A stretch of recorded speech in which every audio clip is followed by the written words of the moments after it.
So a lot of the stuff that we're starting out with is pretty basic.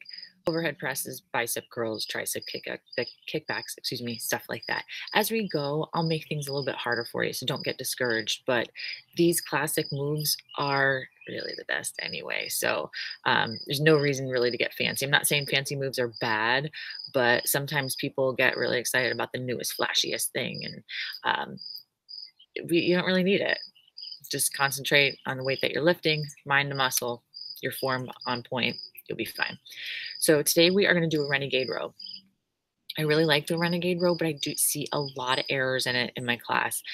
Uh, because the renegade row, you're doing it in a plank position, and sometimes people's plank positions are not super strong, or they're okay, and then when you throw a renegade row into it, it just goes to total shit.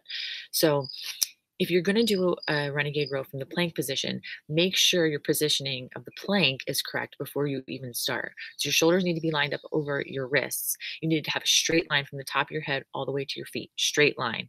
No tent butts, nothing like that. Nice, strong back. Then when you do the row, you want to make sure that you keep your hips square to the floor. If you're rowing and your hip is flying out, then you're really not isolating the back the way we want you to in that renegade row. So the fix to that is to drop to your knees. You would be in a tabletop position, and then you're just concentrating on the row, which I'm totally cool with because that's the whole point of the freaking exercise. The plank is just kind of a bonus, and you're kind of throwing a little bit more core work in there. But that could always be something that you work up to.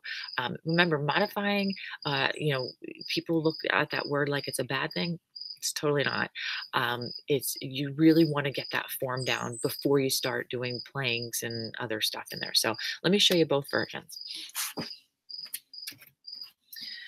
So the full plank version, you could take your feet a little bit wider, and that will help you become a little bit more stable. Oh, and the weights you want to use, make sure they have a flat edge on them. If they're round, you're going to roll around, you're going to hurt yourself. So make sure you have a flat edge. Or you could use no weights at all. Let me show you that first. So plank position, and you would just row the arm up.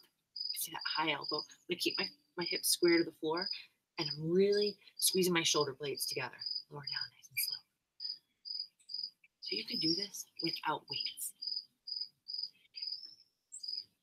In the tabletop position, same thing.